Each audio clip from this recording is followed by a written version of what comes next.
On February 9th of 2004, 21-year-old UMass Amherst student Maura Murray disappeared in the White Mountains of New Hampshire in one of the most perplexing mysteries of our time.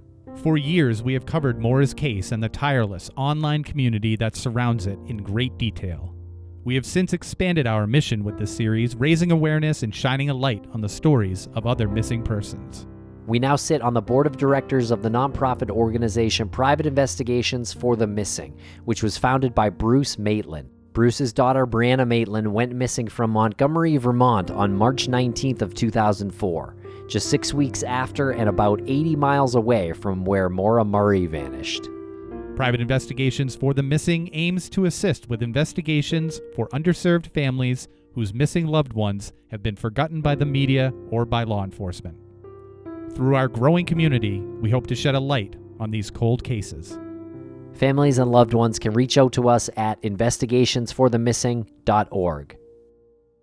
This is Missing.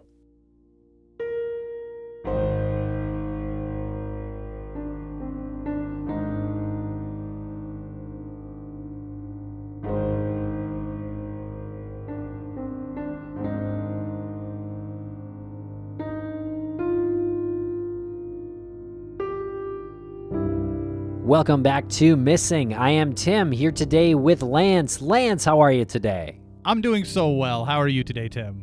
I'm doing great. We have a new friend on, at least new to the podcast airwaves. We've known Erin via Twitter and through the true crime community on Twitter for a while now, and she's written a blog for PIs for the Missing about missing Diane Teresa Francis. Erin's such a cool person because she told us some of the things that she's been through in her life and how she is really focusing part of her life on this personal investigation of these missing people. And Diane Francis is one that she really dug deep into. But I just want to give a shout out to her. She's a cancer survivor and she is a mom and she's got her shit together. So we like that. So keep up the good work, Erin, especially the good work that you've done with Diane Francis. Anyone who is familiar with this case knows how frustrating this one truly is. It really is. Diane Francis has been missing since November 27th, 2005, yet she wasn't reported missing till 2015, which is a really weird detail that we get into in the episode. I'm not sure that I can recall a case quite like that with that detail. It is truly inexplicable that would go so long without a report of her being missing, and the person who reported her missing was an ex-boyfriend who seemed to have his memory jogged after being talked to by the police about his missing neighbor, who he had no connection with as far as that's concerned. That was a totally different situation, but it seems like that's what jogged his memory about Diane. So you'll hear the surprise in our voice. I didn't know about that until Erin brought it up, and you'll hear us trying to work that one out. But that's one of the many reasons why this case is so frustrating. Diane was 37 at the time of her disappearance. She's 5'3", 100 to 120 pounds. She's missing from Jacksonville, Florida. She's a Caucasian female with blonde brown hair, brown/hazel eyes, and she has a tattoo of a heart on her left calf and a tattoo of the letters JT on her right arm, and her ears are pierced. And anybody with information about Diane's disappearance, please contact the Palm Beach County Sheriff's Office at 561-688-3000. And this information is coming to us from Erin and from the charlieproject.org. And her daughter runs a Facebook page at Finding Diane Francis, so you can follow that. There's a link in the show notes. And Erin, our guest today, does a podcast as well, and you can find her work at sippingonsomecrime.com, and that is also the name of her podcast, Sipping on Some Crime. And you can follow her on Twitter at SomeSipping.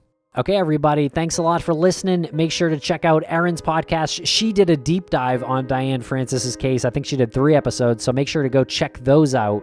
Follow us on social media at MissingCSM. And be sure to check out all of our fine shows at missingcsm.com. And while you're at it, just swing over to investigationsforthemissing.org.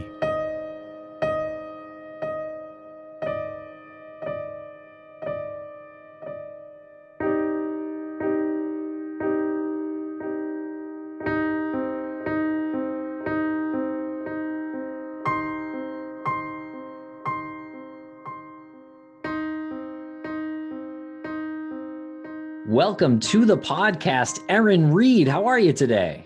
Good. How are you guys? We really couldn't be better. This is a great moment for all of us. You have been involved with, I guess, the community of everything we've been doing for so long, and you've recently worked with investigations for the missing. You've written a wonderful blog post on missing Diane Francis, which is incredible, and that's what we're going to talk to you about today. But excellent. Welcome to the show. What do you do? What do you do during your day? I'm a stay-at-home mom. That's my life. My kid, anything she wants, everything she needs. That's I'm on call 24/7 for someone that's 8. Like the hardest boss I've ever had in my life. Well, no, I was just going to say that is one of the hardest jobs you could ever have in your life. I was talking to some of my friends over Zoom, and they were talking about when schools are going to open again, and I almost got emotional because I was like, guys, you guys are, and I mean guys in the general sense, like there were guys and women there, but I was like, you work so hard at this job of being a parent, and everyone who was a parent over the past year has stepped up big time. I mean, they became a parent, and I was like, wow, that is incredible to witness how people are so resilient, and I feel like it kind of almost became a cliche, like a stay-at-home mom was almost like watching soap operas, and but that is so wrong. It is such a cliche. Yeah, so I hate that it took a pandemic to like really bring that to at least the forefront in my mind, but if I was religious, I'd say God bless you, but tip of the cap to you. Thank you. Yeah, it's a whole new world, especially with the pandemic. It's crazy, but we make do. At least they make them cute, so it's doable. And you've got a website, a blog, and a podcast, and it's called Sipping on Some Crime. Tell us about this.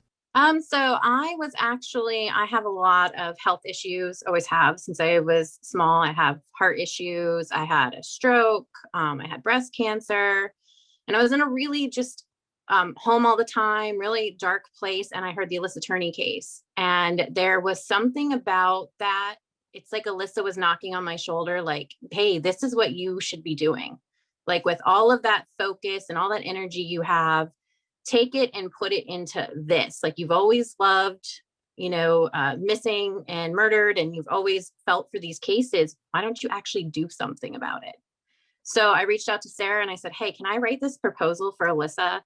Just that you could take to CrimeCon and show them, like, can I just have some, is it okay if I have some information on her and I write about her? And she said, go for it. And it just went from there. Wow. That's impressive. I again, tip of the cap to you. You survived breast cancer? Yep. Good for you. And a stroke? Thank you. Stroke. Yep. Wow. And it just makes you stop and look at your life and go, what is important to me? Like, what do I want to do on this earth before it is your time? What do you want to do? And I wanted to do something good. I've always loved to help people. I wanted to be a marriage counselor for a long time. I really like that. Just if I can solve a problem and I can make someone else's day better, I'm drawn to that. Super drawn to broken people too. I love to come in and say, hey, how can I fix this? What can I do? Tell me your story. And I just wanted to be able to help people. And I felt like no one was saying Alyssa's name. And how did I not know this case? And it just angered me that it had taken so long for me to even hear about it. And I lived in that state for 5 years.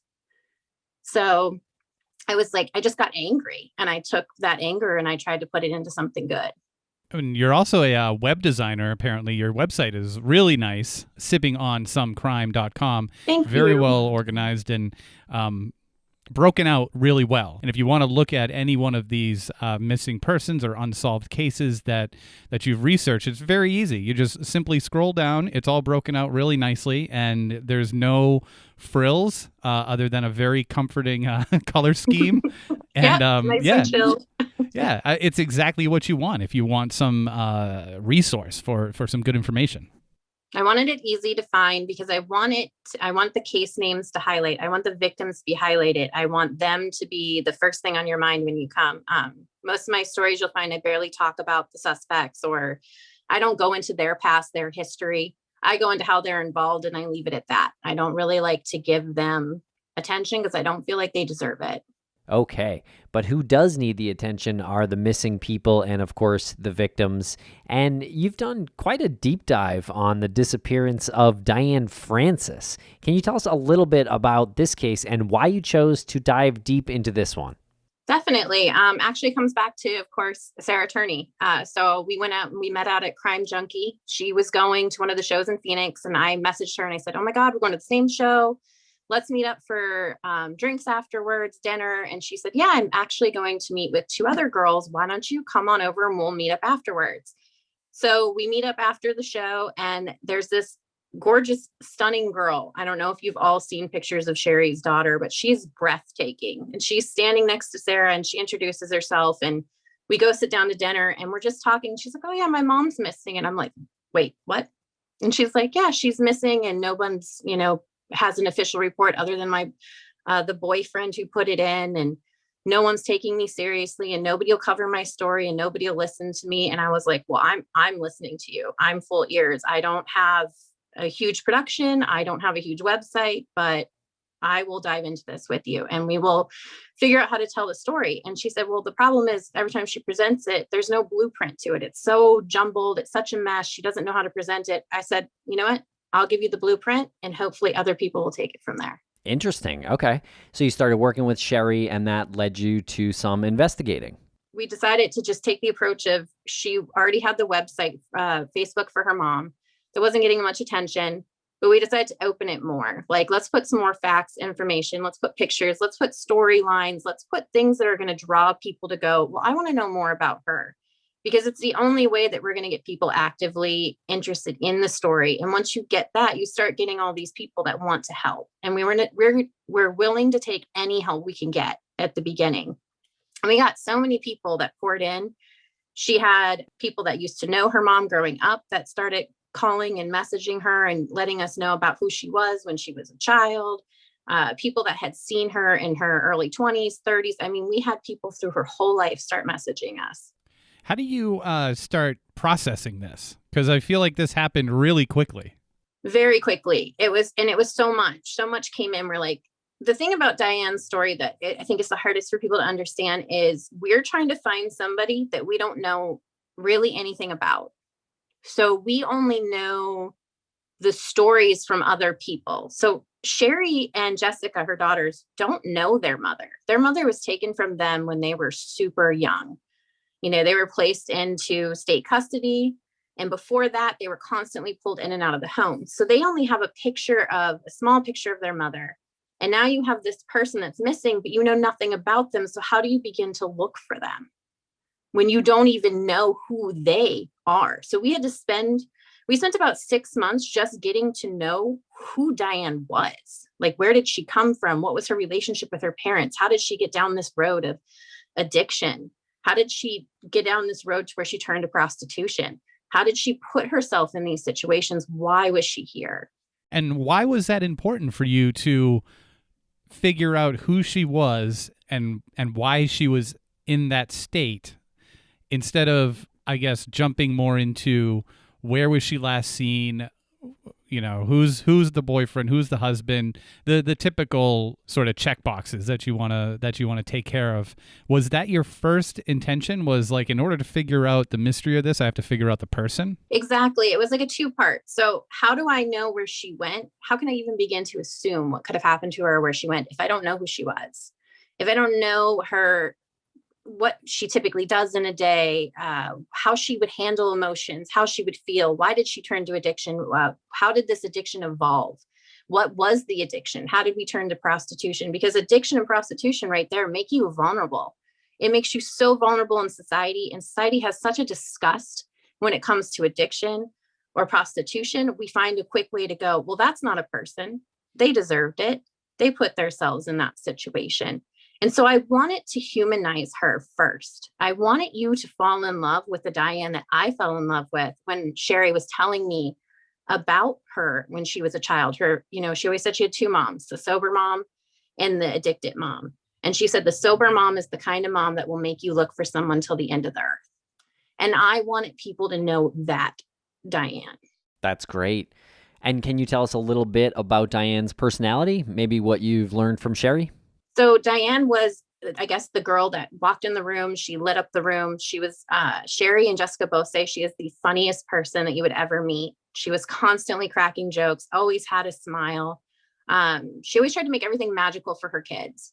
She said one year, like for Christmas, they wrapped the entire room up like Christmas wrap and the doors up like Christmas wrap and had them bust through all the Christmas wrap doors to get to their presents, which were these big, bright Barbie pink Jeeps that they could drive around the house in the backyard. And her mom would spend every ounce of money to get their hair done, their clothes done. That was something they did together. They got cute outfits together. She dressed them like twins almost, even though they're about a year and a half apart. Her girls were her world. She wanted to do everything she could for them until that addiction would slip in. And then she would lose that part of her world. How old was Sherry when Diane went missing? She was in foster care. Sherry and Jessica were both in foster care around the age fully 11 and I think 13. So they were fully in foster care at that time. But before that, they had already been in and out of foster care or homes at the time. So mom would get them, mom would have them, mom would do good for a few months. Mom would fall off the wagon, as they say. Mom would go to rehab. They would go to a family member or a short-term foster care. Mom would do the program. Mom would come back and they would be together again. And so that's kind of been the only cycle she knows. So, but fully disappeared. The state terminated her rights when they were 11 and 13, I believe. Okay. And how is there this discrepancy? So Diane wasn't officially considered missing until 2015, even though she went missing in 2005. Can you explain a little bit about this? So that one's kind of crazy. So the girls come out of foster care in 2003.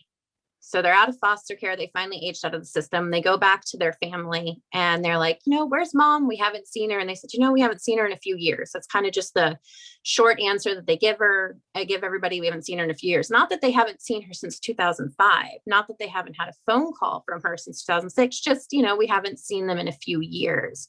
So we're already in 2013. So the girls are like, okay, well, mom will show up. She always shows up. She'll do the program. She'll show up. So they wait and they keep asking these questions. And the family just keeps saying, well, there was a phone call and she said she needed help. But we believe it was sometime in 2006 that she was very sick. She needed help.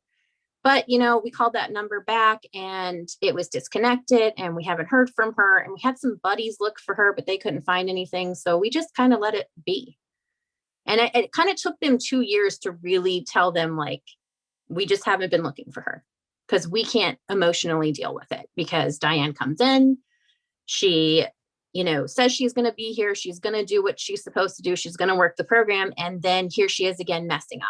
And they can't deal with it anymore. So they've stopped searching for her and they just don't explain this to the girls. So the girls finally figure out, like, look, nobody's looking for her.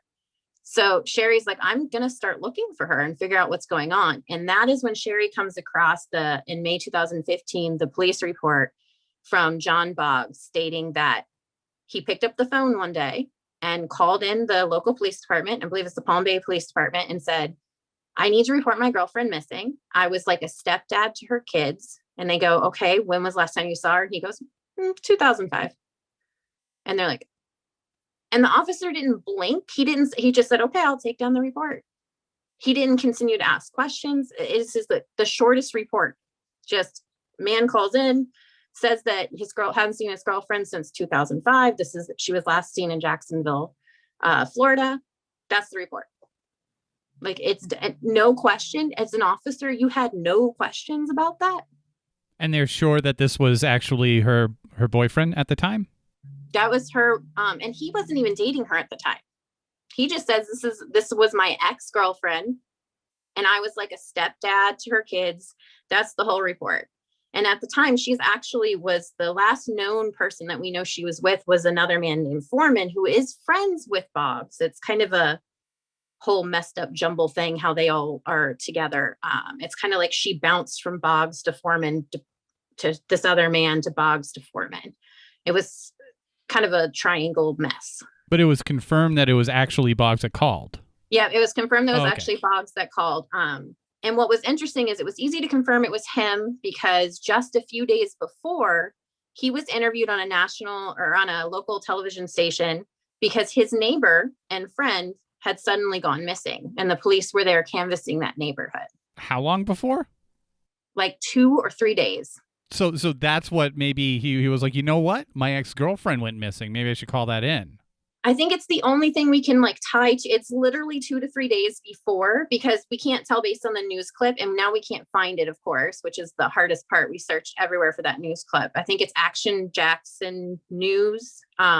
But they interview him. They're like, oh, have you seen your neighbor? We heard he's missing. His name is George Contos. They're looking for him. And he's like, yeah, he's a really great guy. I don't know what happened. Haven't seen him in a few days. And then a few days later, he decides to pick up this phone call and say, hey, by the way, since you guys are doing this, my ex-girlfriend, not even my current girlfriend, my ex-girlfriend is missing. Yeah. All right. That is so bizarre to me. Yeah. Did they ever find his neighbor? They didn't find George Conto, so they found his car about 2 weeks later in a parking lot. And it turns out that they have 2 suspects. It hasn't gone to court yet. Of course, with the pandemic, everything's been pushed out. But it seems that he had a handyman that worked on his trailer in that local area. And that handyman was there daily, kind of convincing him that he knew about this great truck deal he could buy, because Contos had just sold property. And so had this like cash amount of $25,000. And he was looking to buy a truck. And this handyman had heard all this. So he's like, hey, I can get you set up with this guy that'll sell you the truck you want. They assume that guy and his stepson actually ended up murdering Contos and taking his money. So doing a false setup for this truck. So it actually is the case. Just by coincidence, his neighbor is missing. He's just, canvassed. He's part of the canvass of the neighborhood. He's asked by reporters. And we really do think that that's what sort of jogged his memory. That's the only thing we can think of. Because what else would make you decide that day to pick up the phone? Right. Okay. So why wouldn't he? And I guess there's so much to unpack here. Like, why would he wait so long?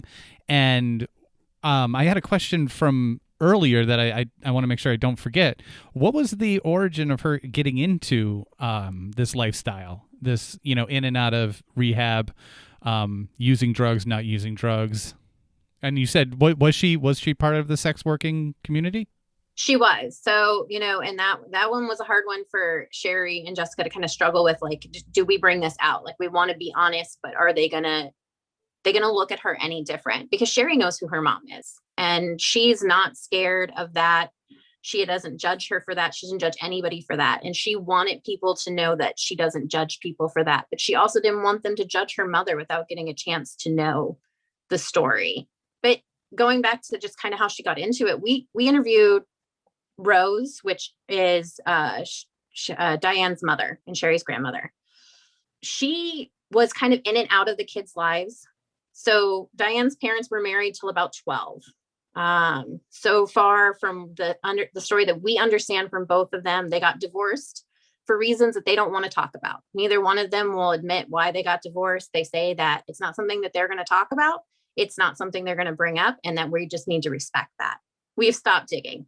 But quickly after their divorce, and before it's even final, David has already moved in with another woman and her children. So we can kind of see where that went. Now, he did leave Diane and her 2 younger brothers back home with Rose after the first divorce. And it seemed like they leaned on Diane to do everything after the divorce. Watch the kids, make the meals, take care of them, make sure they're doing good in school. And now when they both look back, they think that they may have put too much on her and asked too much of her. And so she began to rebel. She started sneaking boys in her room. She started doing drugs at 12, very, very young age. I think she just not only did her world blow up, but they put everything on her and almost made her feel responsible for that world blowing up.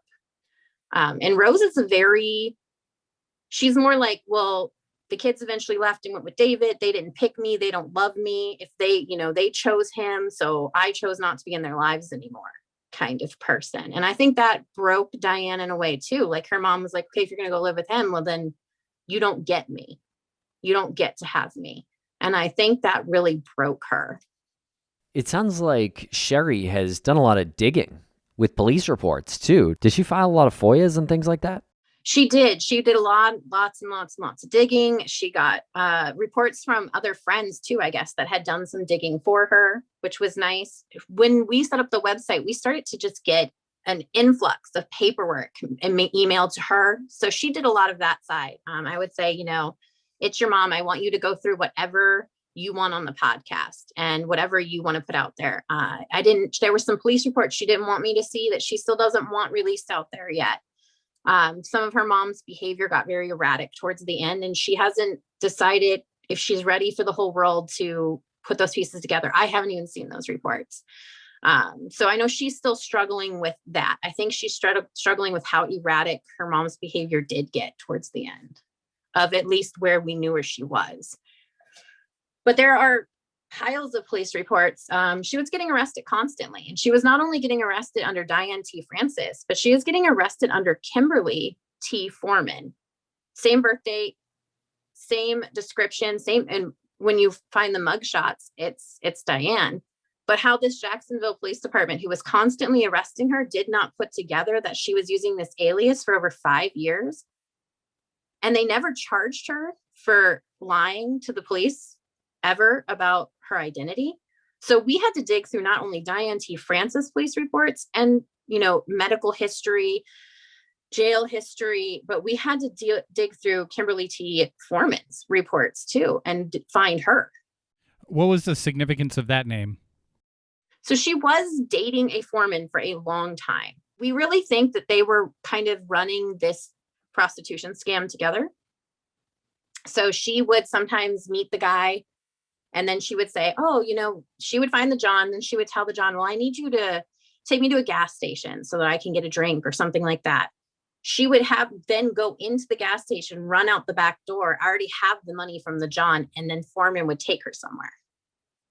So they believe that there was this, we can't completely say that is what happened, but everything we break down, that's what it comes to. Sometimes we get the truth from Foreman. Sometimes he has a different story.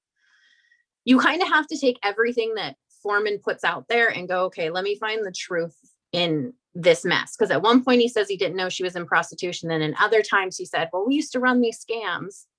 So it's like, okay, what is it then? You don't know, you did know. It depends on the day.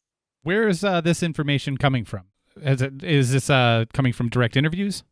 This is coming from Sherry having conversations with Foreman. So she has, and we have them in text format on Facebook.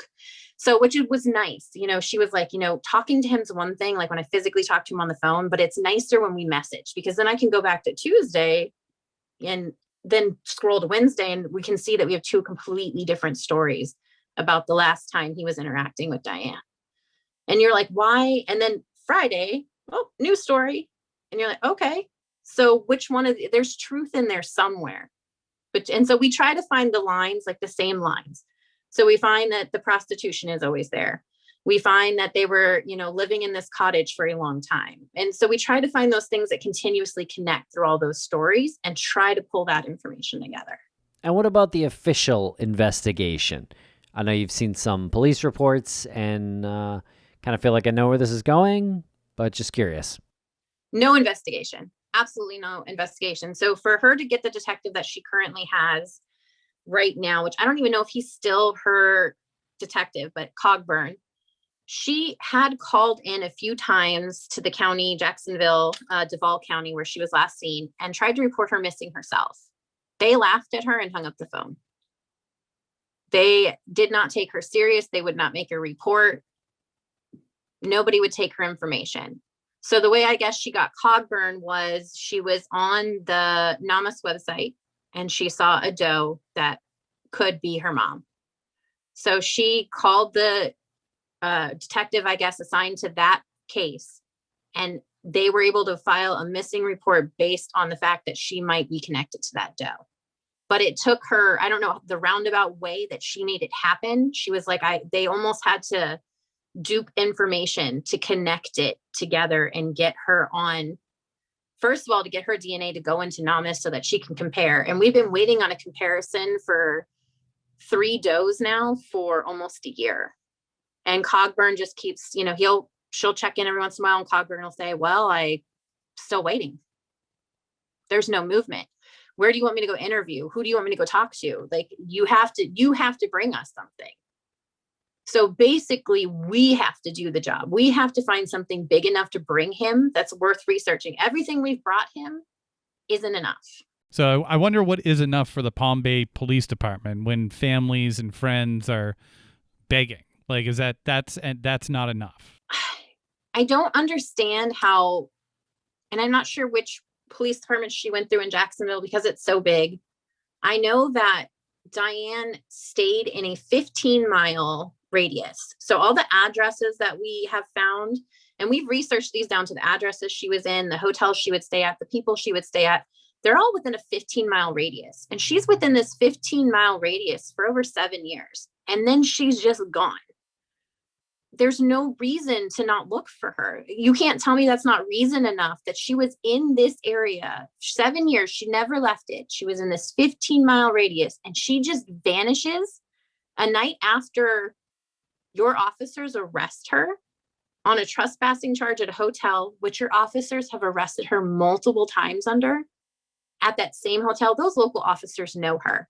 So we can't go to them and say, okay, well, we're not seeing her. You're not seeing her. You're not arresting her for trespassing or fighting or, being on the street corner. You're not picking her up anymore. Aren't you concerned as to where she went? Yeah, that is really frustrating. And I'm wondering if there is a timeline that you have come up with that is as close to accurate as you think, because you said that she was arrested the night before. Yeah. So November 27th, 2005, she is arrested at a hotel that she's already been told she can't be at. So she's arrested for trespassing. And on the police report, it says that she is with her husband, who is asking to remain anonymous and not be listed on the report. So she's never been married. So the fact is, and after me and Sherry have talked about it and thought about it, Sherry believes that it's, either Foreman or Boggs that was hanging out with her, and they just didn't want to get in any more trouble. One of the ex-boyfriend triangles that she was in, or it was a John who chose not to be listed, which would make a lot of sense too. But when they didn't list anybody, we don't know who she was with or that last person she's with. She's arrested. They take her, they hold her overnight, they release her in the morning. And that is the last time she's ever seen anything. And then we have this phone call that they think is around 2006 from her to her father's house, and her father's longtime live-in girlfriend, Rita, picks up the phone. And she states that Diane was really upset, was saying she was very sick and she needed money. And it was around Thanksgiving 2006. But that's the last phone call. Okay. And the thought is that was Diane? That's the thought, that it was Diane. But nobody can really confirm that story. Rita's having a harder time. I mean, you're asking an elderly lady years later about this phone call, and they think it was around 2006 and Thanksgiving. And that's where Sherry reasonably gets frustrated. What do you mean you think the last time you heard from your child is? I would think that date would be burnt into your head. Yeah, especially if it's almost exactly a year later, right? Because it was November 20th of 2005.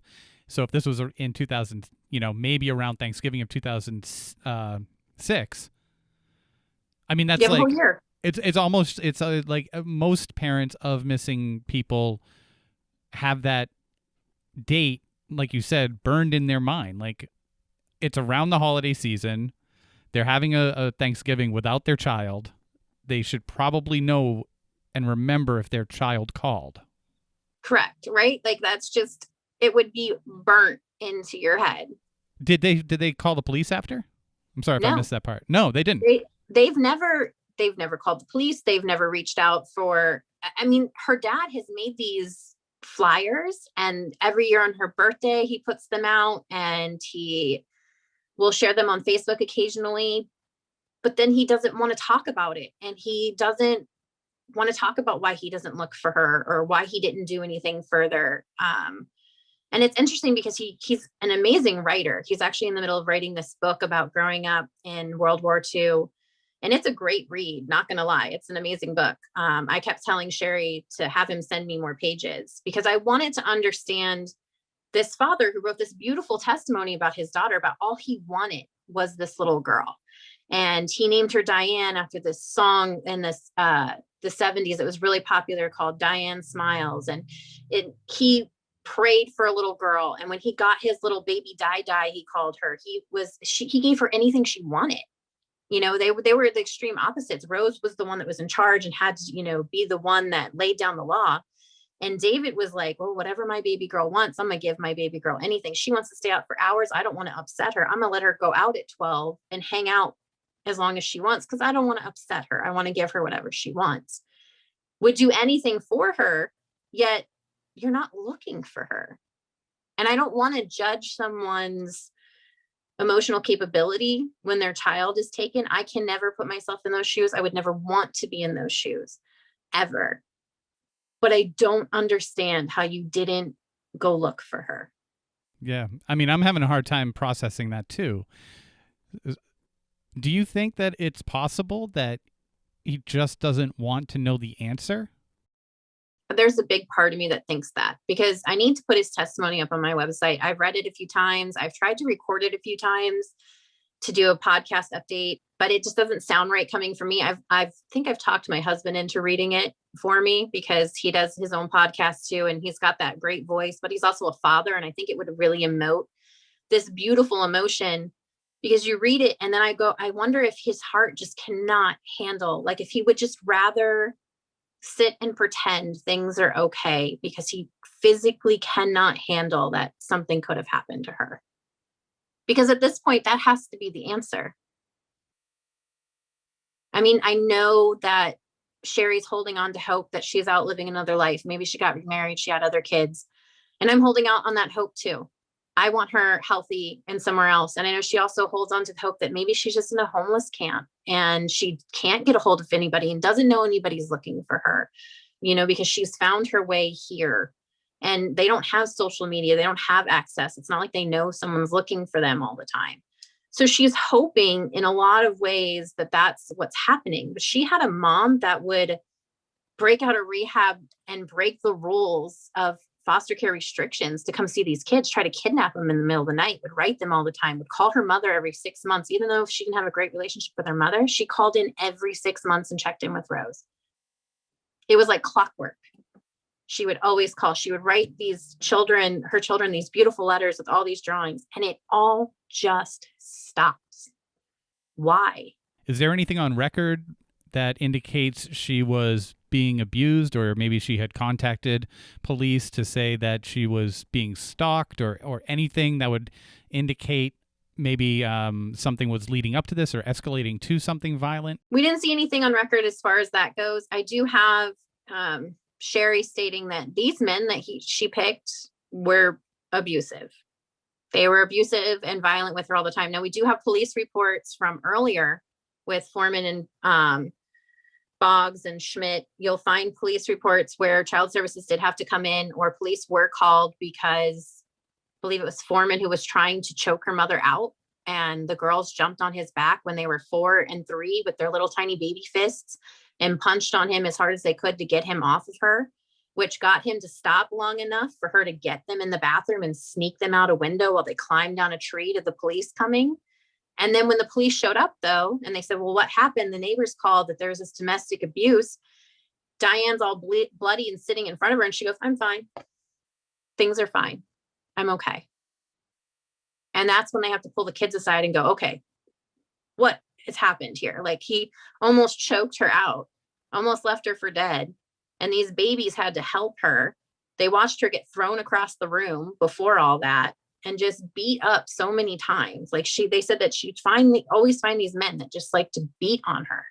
And she would always take it because at least they had a roof over their heads. It's too bad. I mean, unfortunately, it's Diane today it's somebody else, tomorrow it's all so similar. It's all the same story. There's that desperation that just, breaks your heart. Do you know what serious health conditions Diane might have suffered from? I believe she said that she was having an issue with one of her legs, that she was going to lose a leg, but she didn't dive into that. So the only thing we can think of is maybe from the alcoholism, the diabetic.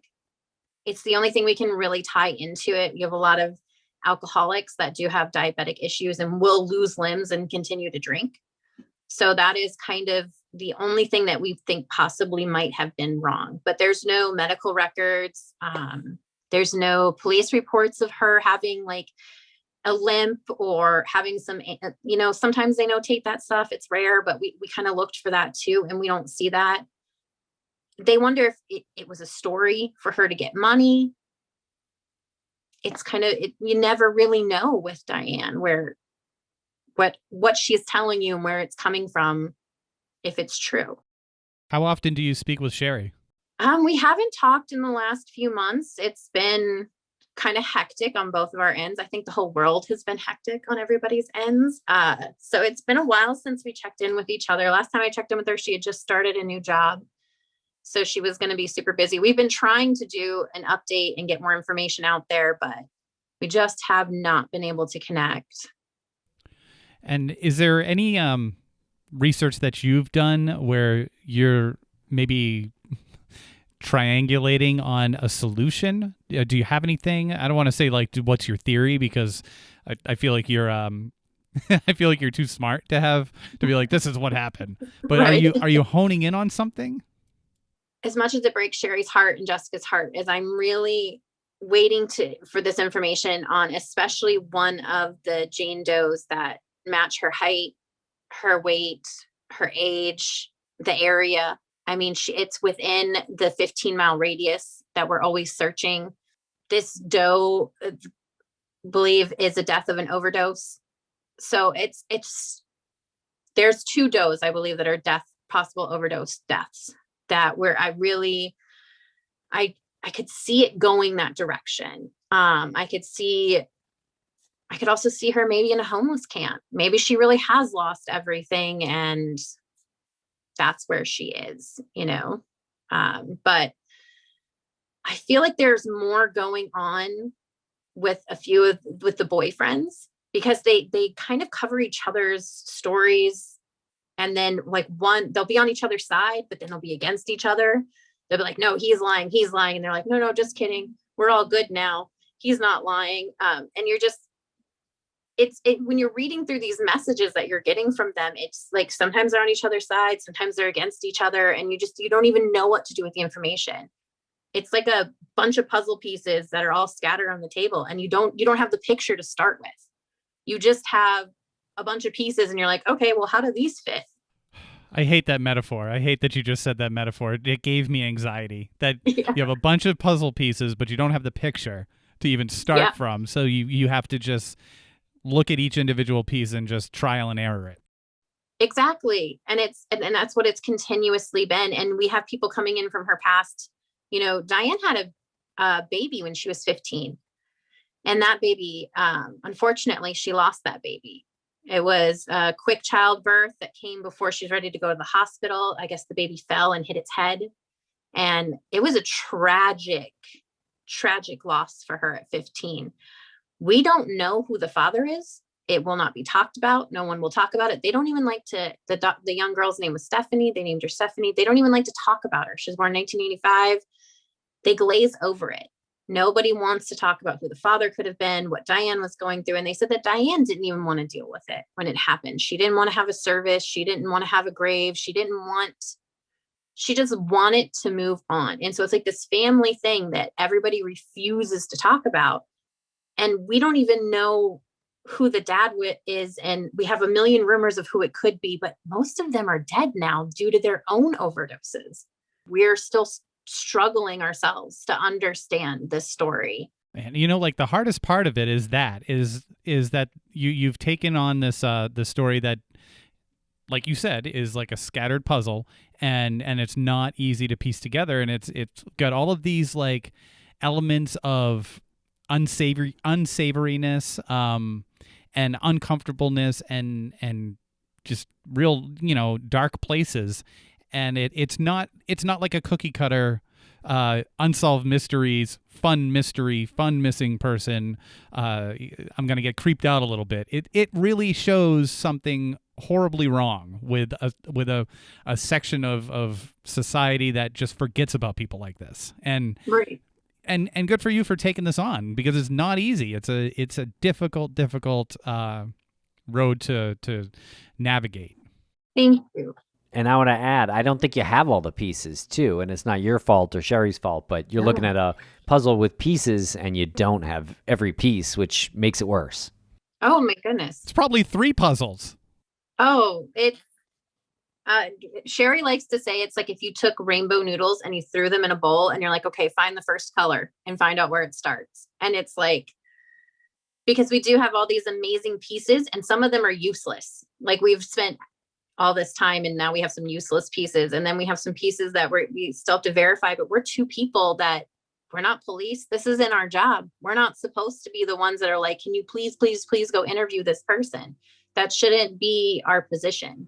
So if you have any call to action at the conclusion here, what would that be? I know that there's a GoFundMe, and I know that on your website and on the blog on investigationsforthemissing.org, if anybody has anything to contribute to this for the Palm Beach County Sheriff's Office, did you want to give some of the details there? And is there anything that's not listed out there that you'd like to put here as a call to action?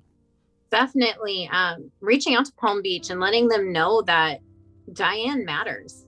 You're interested in, the progression of this case. You want to know why there isn't more things done. Sharing Diane's story, period, in any form or format. I don't care if it's a snapshot with her face, just getting her face out there in the community, because if she is still in these homeless camps or she's still, in prostitution, someone might recognize her. Someone might see her. Maybe we did miss something. Maybe she is in another state and we don't know it. So the more that people share her face, and for people to just drop that nastiness that comes with this part of the case. Like, we know who Diane was and is. She's a human. She's a human that is loved by 2 girls that desperately want their mother. That's it. And they will love her and take her exactly as she is.